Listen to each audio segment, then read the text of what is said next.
Bem,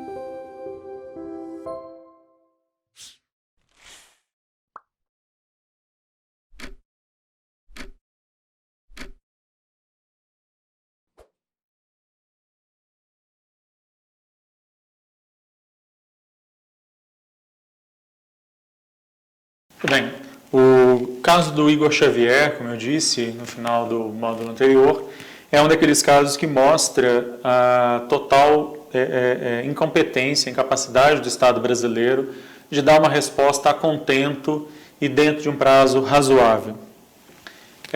A resposta demorou e, na verdade, afinal de contas, não puniu todos os responsáveis. Em 2002, em Montes Claros, norte de Minas, o bailarino Igor Xavier, ele foi convidado por Ricardo Ataíde Vasconcelos a ir ao apartamento deste, e lá ele foi torturado e morto com 5 tiros.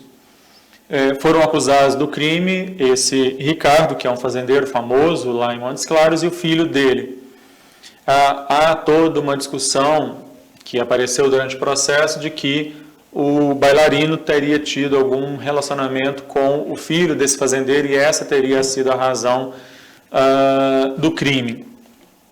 No depoimento que foi dado na época, o réu, o Ricardo Vasconcelos, ele confessou que matou o bailarino porque ele tinha, abre aspas, horror a homossexuais.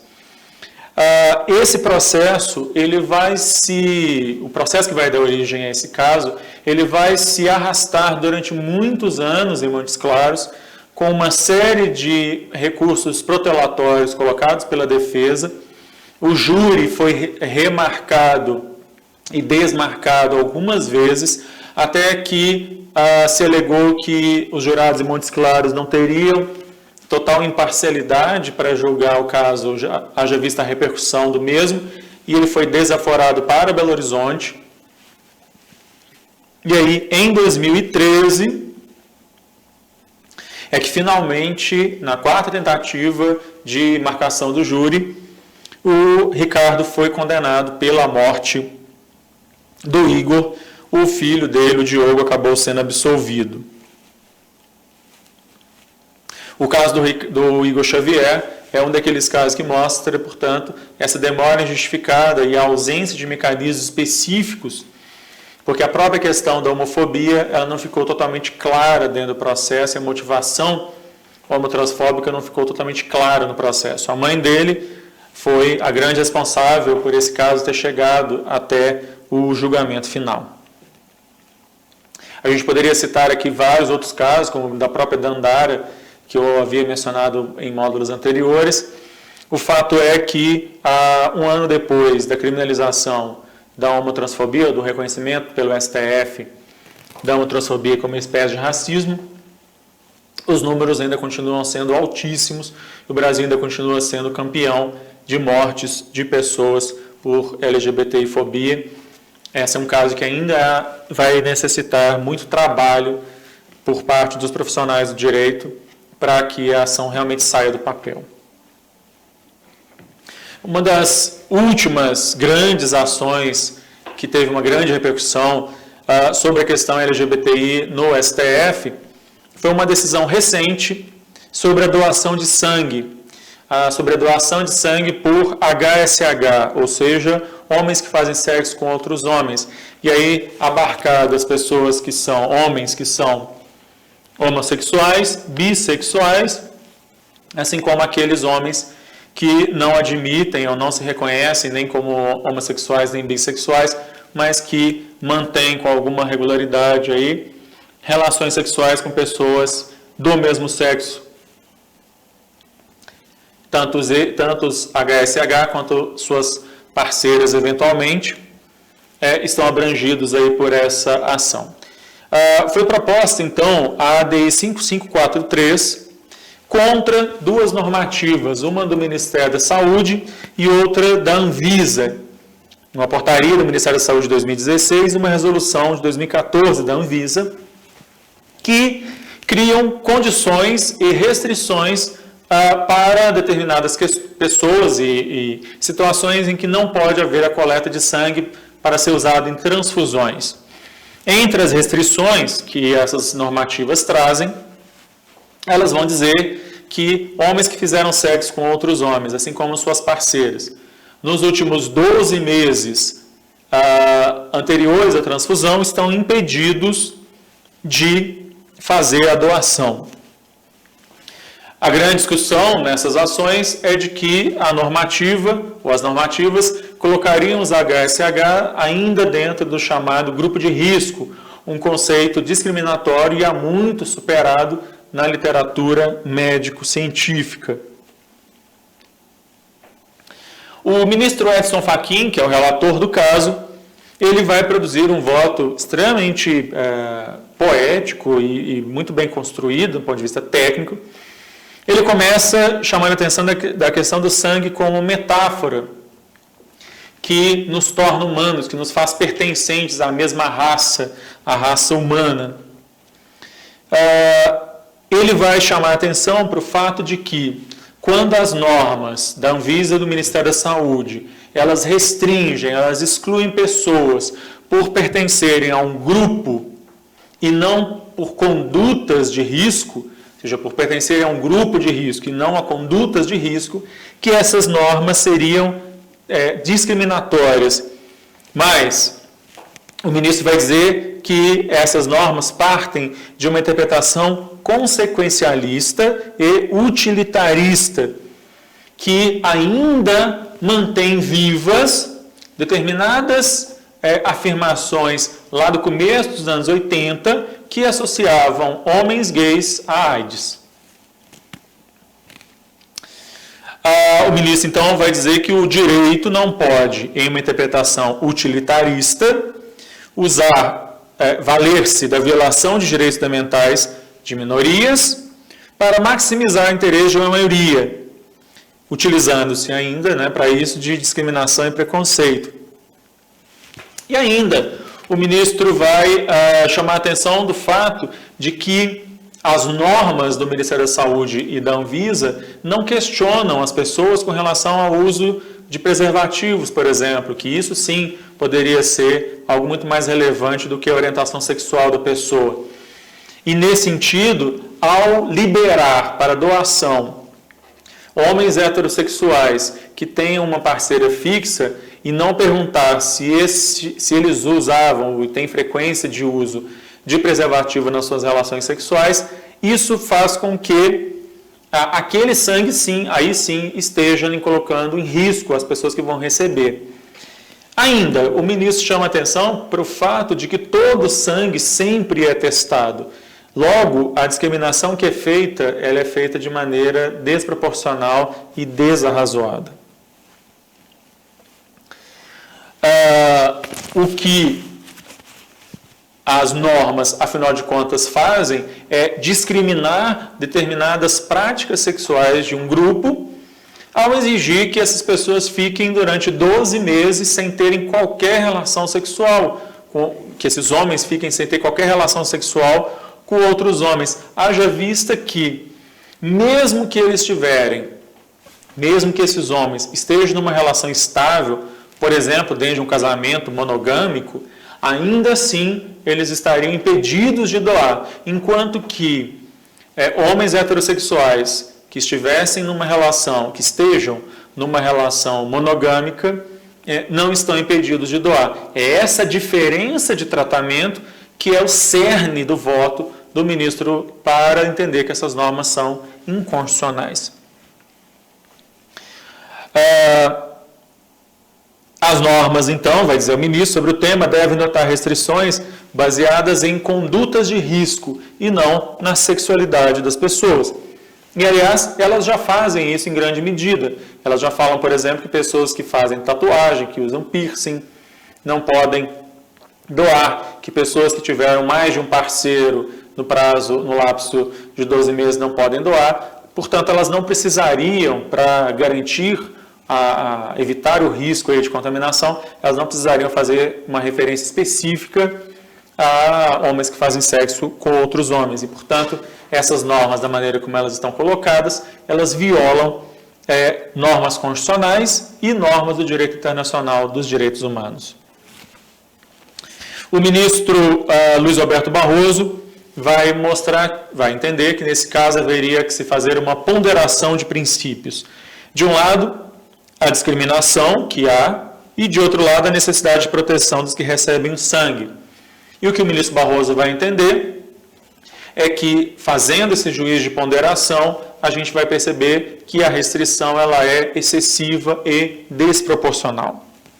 A ministra Rosa Weber vai chamar a atenção de que as normas também vai chamar a atenção de que as normas são desproporcionais e desconsideram, algo que foi falado também pelo relator, desconsideram questões práticas de risco, como, por exemplo, o uso ou não de preservativos. Ora, se as normas não focam naquele que é o principal meio de prevenção na transmissão de HIV, por exemplo, e focam, na verdade, em comportamentos sexuais relativos a determinadas orientações sexuais, essa norma, de um lado, discrimina e, de outro lado, não protege de forma suficiente.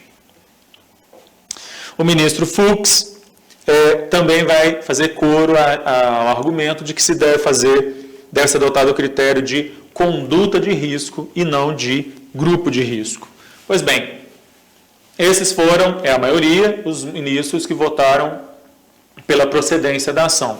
Nós vamos ter, além então dos 7 votos favoráveis, 4 votos contrários.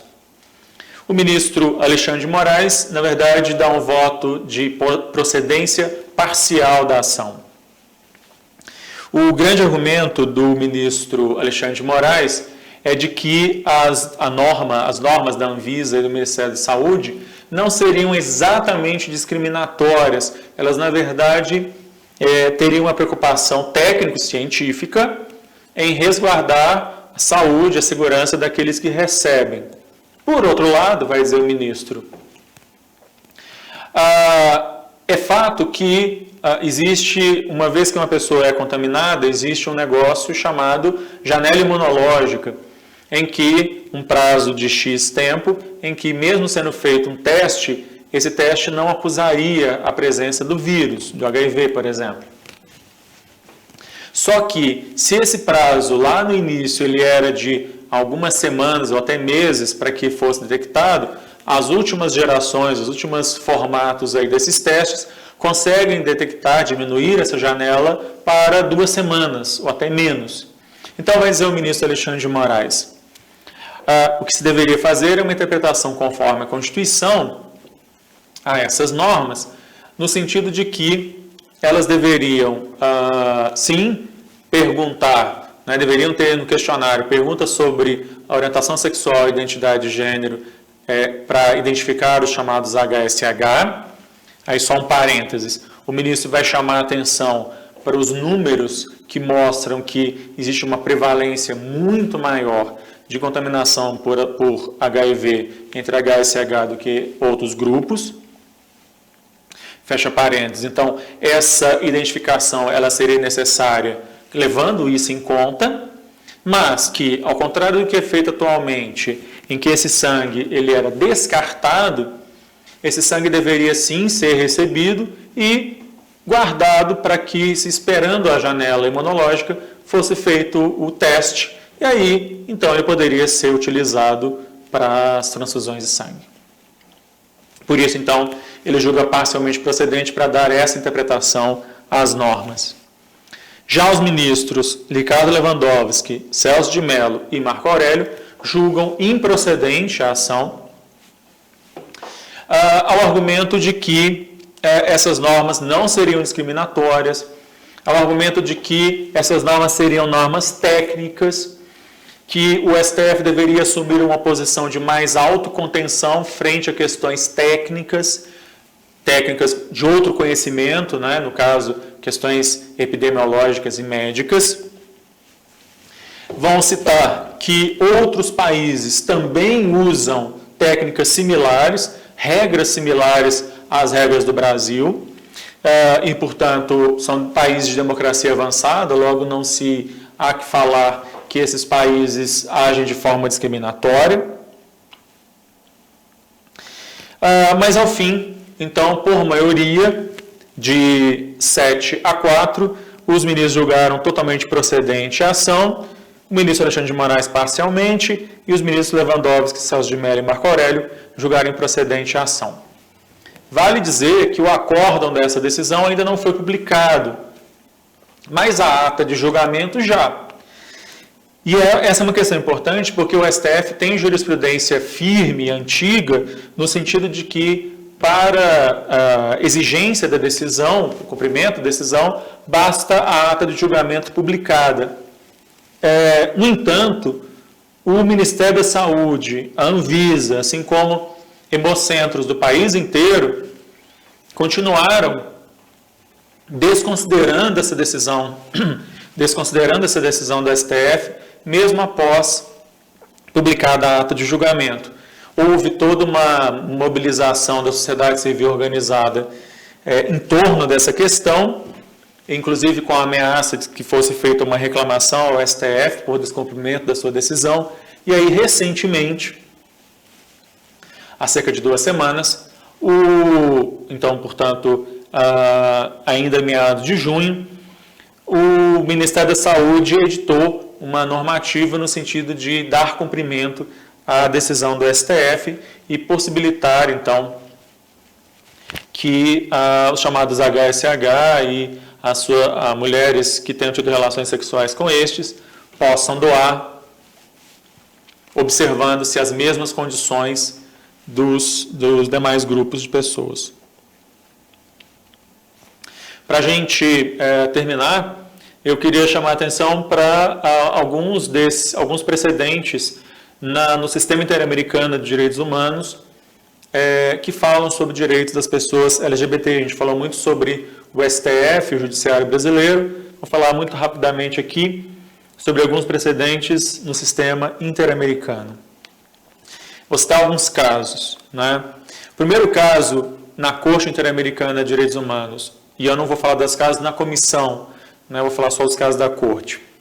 Foi o caso Atalarifu Ninhas contra o Chile. Uma mulher, ao se separar do marido, ela teve tirada a guarda das suas filhas porque ela começou a se relacionar numa união estável com uma outra mulher. O Judiciário do Chile, até a Suprema Corte, manteve a decisão de retirar dela a guarda. Contra isso, o caso foi levado em 2004 para o Sistema Interamericano.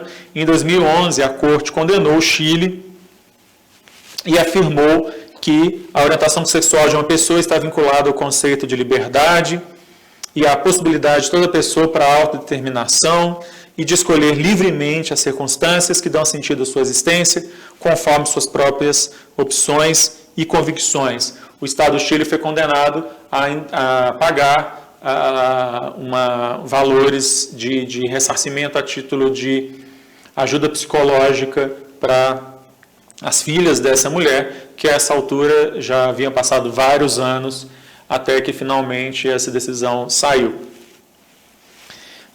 O caso Duque vs Colômbia, de 2016, julgado em 2016, nós temos um caso de uma união estável, em que, morto um dos companheiros, o outro teve negado o direito à pensão no sistema privado de previdência ali da Colômbia, e isso prejudicou, vai dizer o peticionário, porque além de não ter acesso à pensão por morte, ele também não teve acesso ao plano de saúde, e ele precisava fazer tratamento para HIV, e isso dificultava o seu tratamento. A Corte Interamericana, então, entendeu que isso violava a regra que havia na Colômbia sobre isso, violava a igualdade, o princípio da igualdade e não discriminação, de que as normas do país faziam diferença discriminatória entre casais heterossexuais e homossexuais, e foi garantido, então, ao companheiro sobrevivente o direito a uma indenização. Em 2016 também, a Corte Interamericana julgou o caso Flor Freire versus Equador.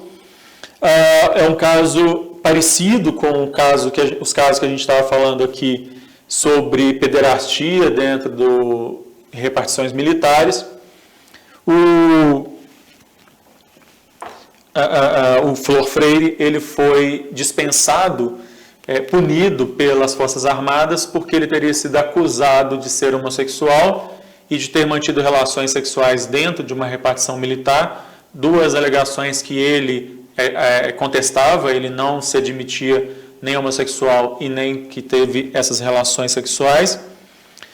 Mas a questão é importante porque a homossexualidade ela é suposta e, portanto, ela sofreu a discriminação por homossexualidade suposta, e também porque a legislação do Equador, à época, dava penas diferentes caso as relações sexuais havidas ali fossem heterossexuais, em que havia apenas a suspensão por 1 mês, ou homossexuais, em que a pessoa, na verdade, receberia baixa na sua patente e desligamento sem honra. A Corte Interamericana, então, condenou o Equador por violação à igualdade, não discriminação, honra, dignidade e imparcialidade, garantiu um direito à indenização do ex-militar e também condenou o Equador a promover programas de novas práticas nas Forças Armadas para que situações assim não mais se repetissem. E agora, em março desse ano, em março de 2020, nós temos o caso Azul Rojas Marín versus Peru, um caso de homotransfobia, o primeiro caso da Corte Interamericana sobre homotransfobia.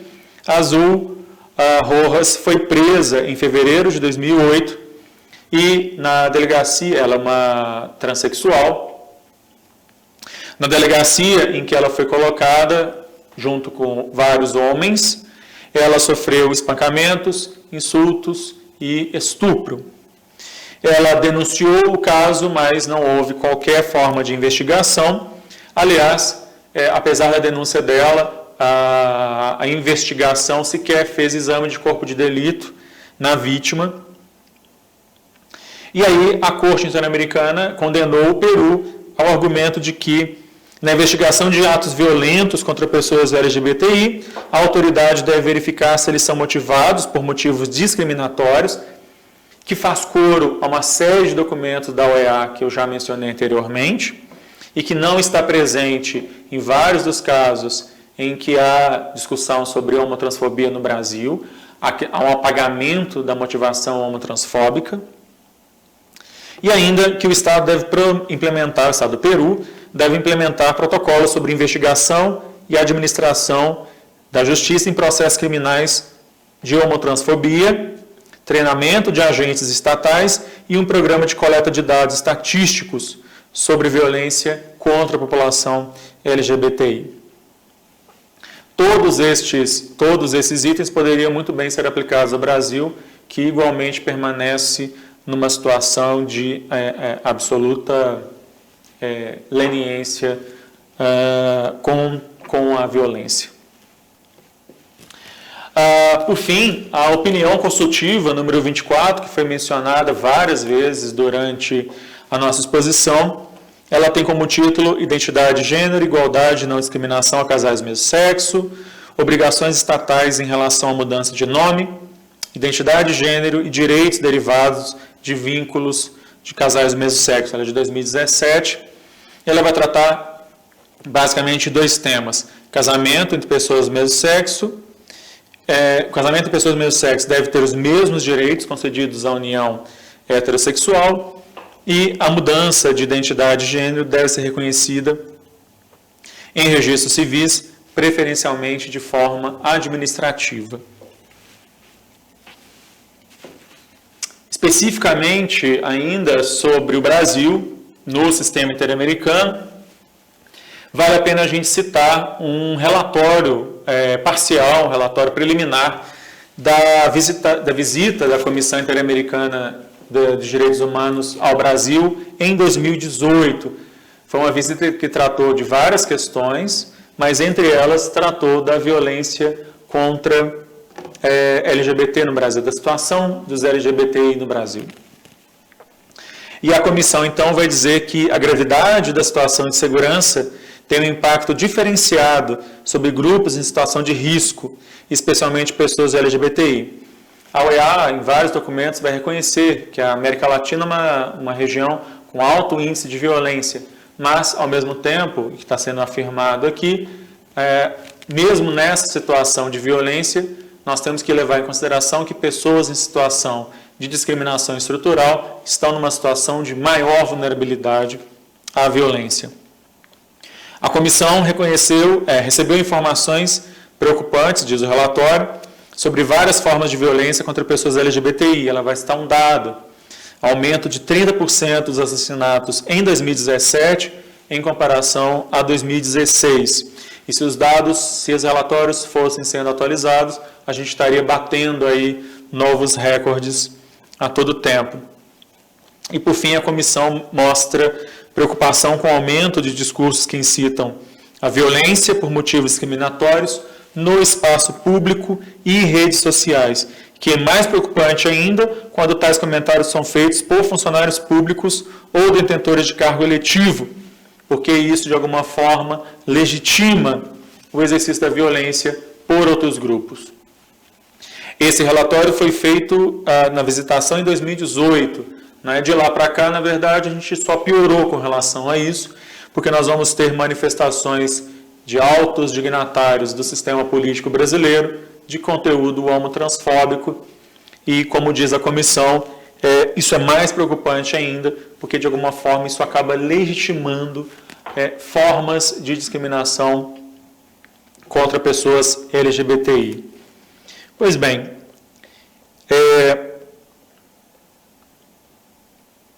eu deixo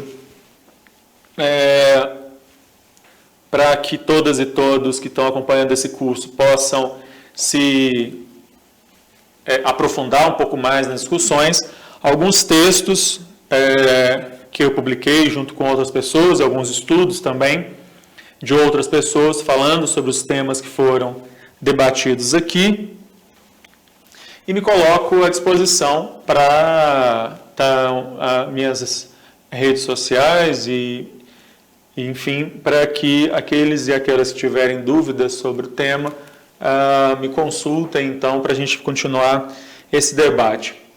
As questões sobre a minoria LGBTI no Brasil, elas estão longe de serem resolvidas. Nós ainda temos um caminho bastante longo a trilhar. Pessoas LGBTI continuam sendo mortas e violentadas todos os dias no Brasil. A exclusão do mercado de trabalho continua extremamente forte. Alguns slides ali sobre a questão da exclusão e discriminação de LGBTs no mercado de trabalho, que é um capítulo absolutamente ainda por trilhar. Há uma série de direitos de natureza previdenciária, trabalhista, de família, que ainda estão mal resolvidos na nossa legislação.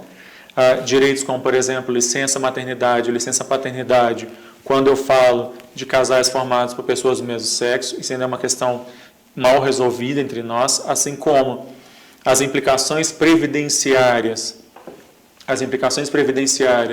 de pessoas que fazem a transição de gênero, também é uma questão que vai precisar ser melhor explorada, ou seja, há todo um campo ainda dentro do direito que precisa ser explorado por aqueles que se dedicarem ao estudo dos direitos da minoria LGBTI no Brasil.